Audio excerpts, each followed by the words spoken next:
Welcome into another episode of the News4JAGs podcast. Jamal St here alongside Justin Barney. Justin, I don't even know where to start. And I don't know where to start. 1-5. I don't even know if we need to rehash what happened against the Bears. Man, it was bad. If you'd seen a lot of other Jaguars games this year, it was very similar to that. The defense couldn't stop anybody. Defense played well enough to win the first 3 games. And since then, it has been off a cliff. Falling off the side. We saw it a little last week with issues, the injuries, no Foyer, you had other injuries with the Colts. Joe Flacco diced you up 24 points in the fourth quarter, and that kind of just continued over in London, which I'm surprised because Caleb Williams is a rookie quarterback. Joe Flacco is 39 years old. And Colts are missing all kinds of people. Jacksonville took advantage of that on offense and won their first game. I thought we would see a continuation of that, but it's just been more bad Jaguars. So here's what I took from it is that this team, once upon a time when Doug, at this point I've sectioned Doug's tenure into 3 tenures. The early part of the first season, which was the build-up. Then he goes on this run, which lasts about a year, and I think the record was 13-5 over that course. And then now the present run, which is also about a year, where they're 2-10, where they've forgotten how to win. So the first phase was learning to win. Then there was winning, and then there was forgetting how to win. And the question is, how long does the forgetting how to win phase go on? Because it's clear they don't know how to win football games. There's miscommunications on defense. There's incessant penalties. There's drop passes. There's missed assignments on the defensive side of the ball. I mean, there's very few things where you can say, hang your cap, here it is, this is what this team, like, they're lunch pail teams where you know year in and year out there's an identity and that they're going to show up and they're going to be good at that. And when you think about those teams, you think about the Steelers, you think about the Ravens, you think about, there's a number of different teams where you just know there's a personality type, there's something there. They may be bad at everything else, but damn it, they're going to be good at this one thing. I don't know what a Doug Peterson team is good at. I agree. I don't think that we've seen. I mean, we talk about the sample size, 13-5. So we're talking basically one NFL season, and Doug's 3 here has been where this team really got hot. And you look at Trevor Lawrence's 4 years. You look at Doug Peterson, his 3 years, and you've got basically this one slice of time where things were clicking. The defense was doing enough to win. The offense had an identity.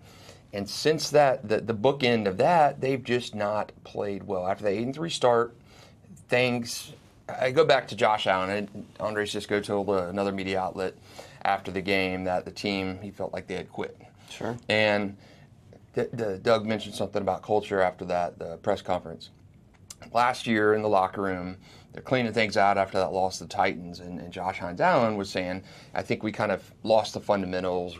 The leaders in the locker room didn't step up as much. So if you knew you said all that stuff after the season, culture is supposed to be amazing this year. Brought in culture guys, drafted culture guys, and now you're talking about the culture needs to be fixed or guys quit. What in the world? How did we go from the locker room last year, we need to get better, guys forgot how to play, fundamentals, to we need to basically reset, build another culture, find the culture issues, and get guys in here who are not going to quit during games. I don't understand how we're at that point 6 games into the season. It feels like continuation of 2023. Nothing is going right. It's supposed to be Trevor's best year of receivers. They stink. Evan Ingram is back. Killer fumble on Sunday. Offensive line is actually playing a little bit better now, but there are breakdowns everywhere else. Ryan Nielsen was supposed to be this defensive savant. He comes in, his defense, he's subbing like a penalty kill line in hockey and a power play line. He's getting in guys right and left all the time, and nothing is working. I mean, this team has so many problems that I don't know if they can be fixed this year. They can't be. I mean, look, you're 1-5. There's no coming back from that. The hole is dug.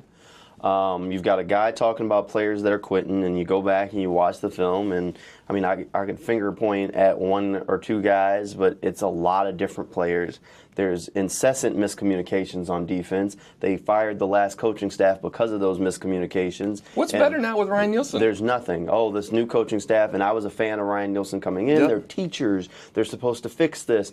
Only problem is, clearly, they weren't able to teach it the way that the guys are able to maintain it, or it's just the players players and personnel, period, that can't maintain the information. One way or another, it's not better. The last defense was at least creating turnovers. Yeah. This defense just had their first interception of the year. 6 games in. It's 6 games in. So, look, there are problems. Fundamentally, there are problems. And there's no way to snap out of it, and there's enough fingers to point at everybody when Andre Cisco says the team quit. And from a safety, again, he's just like we're playing all 22. He's the last guy in the back. He sees everybody in front. So he sees the guys that are not doing their job at full speed. He sees the guys that are walking. I mean, there's the one play that, it's been shared a lot on social media. Cole Kmet's down the middle. Devin Lloyd busted the coverage. Andre Cisco's getting stiff-armed to the dirt, and Lloyd's just kind of walking up the field. Like, these are things that high school coaches would be furious about, the amount of walking on defense that the Jaguars simply put do. Yep. And it's not okay, and it is a thing that starts at the top, just like in any business. It starts at the top. It starts at the top, and we can blame the players, and at some point, it starts at the top, and it's the guy who's leading them. Like, okay, Doug, you're okay with this then, because you're leaving these guys on the field. Like, at some point, yank the guy. Do something. I'm just sick of hearing I'll take accountability for No. it. I'm owner. We're past that. If you're going to lose, 100%, here's the thing. If you're going to lose with the guys who are going to play balls to the wall. And right now, he's not even holding his guys accountable enough. I've been disappointed with some of the guys who have gotten opportunities. They don't even go out there. Like, Buster Brown's the only guy that I feel like came off the bench and played with his hair on fire. I ain't got nothing to lose. I'm going to either make a name for myself or I'm going out in a blaze of glory. Like, that, he is the only. Can you think of another guy besides? Tanks run hard, but he was already going to have a role. A guy that's gotten a chance because of injury or gotten a couple of snaps because somebody else wasn't playing well and has gone out there and played with fire or energy or looked like they had a chip on their shoulder. Yeah, Buster Brown. No, that's he's gotten in there. The injury to Tyson, the constant subbing, and Buster's not an unknown guy. He had a great play in the Saints game last year that basically won him the game. Sure. So he's a guy that has made the most of his opportunity. He's always around plays. Ventrell Miller's another guy who's kind of come in and take advantage of his opportunity. But yeah, there's been very few guys that have come in where you said, man, these guys are just playing balls to the wall. Ventrell to me seems like he's in on about every second play. Defensive line I've been hugely disappointed in. Mason Smith has kind of been invisible. Devon Hamilton has kind of just been a guy. Armstead, I think, is playing out of position. And I don't see that urgency, that excitement, that fire. Josh Hines-Allen looks a step slow. There's just so many things that just don't add up to this year's team being competitive. And I think it starts at the top. I think it starts with general manager as well, because he built this team. And I don't think Doug is so bad of a coach that if he had the right players in the system, he could get them to work. I do think there's some guys in the system that probably need to be flushed and moved on from. You can't do that during the middle of the season. These are problems you address in the offseason. Sure. And I think with the infrastructure in place, I mentioned on social media yesterday, I think it's a hard reset. I don't think this is a situation where Shad says, I'm going to let Trent make the decisions. I think you flush Trent. I think you get rid of Doug. I think it's a tear-down job where you need new brain trust in it. I agree. Look, I don't like soft resets, not when nothing's working. You did a soft reset when you brought Urban in because Trent was already on the staff. Then you did another soft reset when you got rid of Urban, and then you just brought in Doug because you kept Trent. Now you're back at this point. I think you have to do a hard reset. You have to get a new thing. When the coach comes out and says that there's a culture that has to be fixed on this team, that tells you everything you need to know. Anybody that's employed, you got to get them out of the building because there is a culture and there's an acceptance with losing. There's an acceptance with some of the things that are just considered to be okay, and you have to figure out how to flip it. And it's going to take time. I do think there's talent. I think you just need somebody who can come in and light a fire. And who that coach is that can get the fire under them, I don't know at this very moment, but they have to figure that out. You have to have a GM and a coach that are in lock and step, and both are looking for players that will bring that energy day in and day out. Now, you mentioned your social media. Before we let you off the hook, you also mentioned Trevor Lawrence on your social media. I think me and you looked at the game a little bit differently about Trevor. Well, he had when I mentioned about the overthrows, I mean, I'm talking about an entire season, but he had just sailed one out of the end zone. And his receivers stink. I mean, there's no question on that. But I expect more from Trevor Lawrence, and I think a lot of people do. I think people let Trevor Lawrence off the hook. I think he's year 4 in his career. Sure. He's billed as the generational guy, and I think when you see guys come in like a C.J. Stroud, who was coming into a terrible team last year, delivers year 1. You see a Jaden Daniels come in. 4 games in his career, he looks like the next best thing. Caleb Williams, first pick overall, comes in, good defensive team. He's got receivers. That's the difference that Trevor did not have. And people say Caleb Williams, he's number 1 draft pick. Well, the Bears weren't the worst team in the league when they took Caleb Williams. That was a little bit different. They were a top 10 team and took Caleb Williams. That pick was the Panthers. So Caleb Williams, a top pick, he comes in to a better situation. But people have longed for a savior in Jacksonville at quarterback for as long as I can remember, since Mark Brunell left. They are looking at Trevor, and they're continuing to give him these passes. And I'm sick of people doing that because Trevor Lawrence is one of the team's problems. He is, I'm back and forth on social media with people yesterday. You cannot tell me, I said Trevor Lawrence is average to above average as a quarterback. And statistically, by every metric, he is average to above average quarterback. Sure. And you and I have talked about this years before. If he could get to that 10, 11, 12 spectrum where he's in that upper crust of players, Jacksonville can win. And during that playoff run, during that stretch where he was 13-5, he was in that mix where he's a top 5 quarterback. And you saw that success. He's throwing to bums back then. Zay Jones, Christian Kirk, you got Evan Ingram, and Marvin Jones Jr. Yeah. Do you look at those 4 guys and say they're better than the Jacksonville's 4 guys now? Honestly, I mean, I shouldn't, but I don't know. Yeah. I mean, I don't know. Look, I mean, that Christian Kirk wasn't dropping passes. This Christian Kirk is. Yeah. That Evan Ingram, I mean, I think this version of Evan Ingram's better. I don't know if Marvin Jones on his last leg was worse than what we've gotten from Gabe Davis at this point, or what the Jaguars have gotten from Gabe Davis at this point. Look, my point is people stop giving so many people give Trevor Lawrence a pass. Oh, he's playing with bad guys. There are quarterbacks who have played with bad receivers. And when I say this, I'm not saying Trevor and Tom Brady. Tom Brady won a Super Bowl with Deion Branch at receiver. You can elevate your guy. I mean, Patrick Mahomes, he had Travis Kelce, but he's throwing to Kadarius Toney. Right. I mean, you're throwing to stiffs, bums, guys that are cast-offs. Yeah. And I know Mahomes and Brady are truly generational guys. Those are guys. So I'm not saying Trevor is Mahomes or Brady, but it can be done. You can win games by yourself as a quarterback by throwing to bums, by throwing to Kadarius Toney types. Sure. Trevor, in 4 years, has not shown me, other than flashes, that he is anything better than league average. And I ask people online, I'm like, give me some examples of how Trevor is an elite quarterback just hamstrung by his receivers. No, he's not.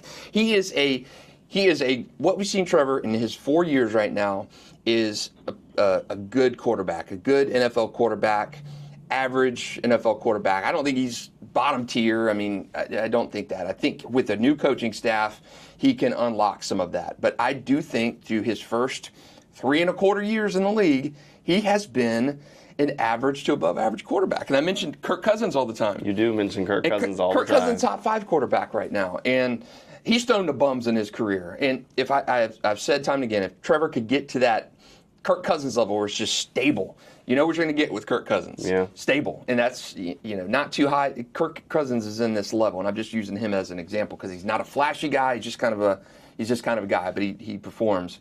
But I think people treat Trevor with these kid gloves and say, oh, he's not, his team is better. Stop it. Trevor needs to be better than he is. And he's been, I think if people can really look at the facts and say, okay, we're promised the next Andrew Luck, Peyton Manning, we've not got that. We've not got that. Trevor is good, but he's just, to me, he's kind of just been middle of the road to me. He has not been elite. To defend Trevor a little bit is tough when you're hitting guys in the face mask, which we've seen multiple times this season where he's hit. I mean, I don't know where else you want it to go. You can't say you didn't see it. That was one game yesterday, and the receiver stunk yesterday. Well, no, but he hit. And that was multiple times this season where he's hit the guy in the face mask. And how many bad throws has Trevor had? He has. He missed Brian Thomas. He missed Brian Thomas. On gimme touchdowns, if we start counting them, there's at least 3 touchdowns where he's easy overthrows, plus a couple other ones where they were misreads. But the one thing I will say, like I said, in his defense, and I don't think he's been elite, but I do think Trevor has an opportunity to be better. Who does he have? Like, he has no one at this point that he can lean on. Notice you said Travis Kelce and Patrick Mahomes. I mean, C.J. Stroud at this point, I mean, I can't even argue that anybody the Jaguars have had is better than Nico Collins.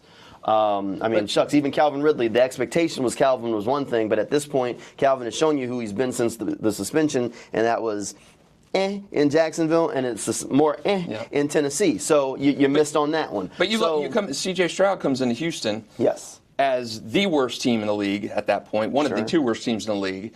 You've got scrubs, Tank Dells, the later round draft pick. Nico Collins, what is he? He's a young guy. Yeah. And he comes into the league and he's been excellent. He has been excellent. He's been excellent. So it can be done. And for Trevor, we're still waiting on that. For the best quarterback prospect since Andrew Luck to come into this league and for him to still be having these issues in year 4 when you've got guys, Jaden Daniels, Caleb Williams, mentioned Brock Purdy, he went to a much better situation. You've got guys who come into the league who are almost instant where it clicks. Sure. It's disappointing, and I don't think it's wrong to say that Jacksonville fans, myself certainly, expected Trevor Lawrence to be more. And I know there's a learning curve, but when you see guys like C.J. Stroud and Caleb Williams and Jaden Daniels come in, and it's been like click instantly on teams that I thought Jacksonville was probably set up better than. I mean, the Bears had better infrastructure in place than Jacksonville has had. But I do think that Trevor has been a little bit disappointing. He is one of Jacksonville's problems, of which there are many. I don't think he's you can win games with Trevor Lawrence. You saw him go 13-5. Right. In the playoffs. You won a playoff game with Trevor Lawrence. He can be done. He shows you what he can do. But since that little 13-5 window, I'm not even counting his rookie year, 13-5 window, he has been average to below average in terms of what he's delivered. There's no stat you can show me that's different. No, there's not. That's the problem, is that there's not many stats that you can back it up with. Everything's the eyeball test, and he can make the throws. I mean, he's hitting guys, and then they drop a lot of passes. Look, I think there's something to be said on both sides of the fence. I think that you have not seen Trevor's best football possibly, but I'm sure there were Sam Darnold truthers out there that thought Sam Darnold could do well, and then look at what he's doing in Minnesota. And we've seen it from Trevor, and that's the disappointing thing is he's not taking that leap. I mean, is what we saw of him in that 13-5 the best he's ever going to be? Right. Because he plateaued there. He's been off the ledge then, and it shouldn't happen because everything has been the same. You got better receivers. Mm-hmm. Evan Ingram's a Pro Bowl guy now. You got a quarterback whisperer quarterback, offensive, and Trevor's just gone. Something is not working. Trevor is your investment. The receivers are not better. The problem is we expected them to be better for 2 years now. Brian Thomas Jr. is good, but you expect some rookie drops, and those exist. You have the splash plays. You have that. Christian Kirk, this version of Christian Kirk is not the same version of Christian Kirk that they had 2 years ago. Yeah. That Christian Kirk didn't drop anything. You knew if it hit him in the hands, he was going to bring it in. This Christian Kirk is dropping passes. Gabe Davis, Marvin Jones Jr. was on his last leg.